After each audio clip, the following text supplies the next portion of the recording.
right?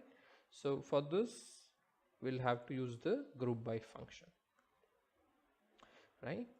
So now we'll go here, move to the next step, which is group by. Okay, and we'll see how the output looks. Okay, I'm just going to use this here, group by, specify the name of the data set and the column based on which you want to group the data, right? So in our case it is device, right? So since device has 3 categories, you can see it says groups 3, right? So the data has been grouped based on the device column, and the device column has 3 values, which are laptop, tablet and mobile, right? Now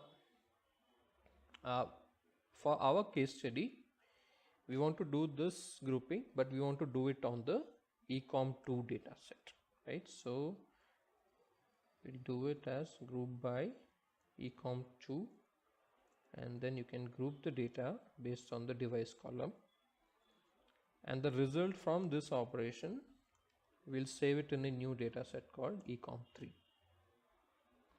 right? So if you see ecom3, that says groups device and 3, right? So now we have grouped this data set based on the device column.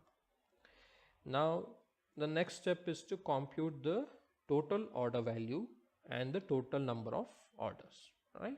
So first we'll compute them, and then using them we'll compute the average order value.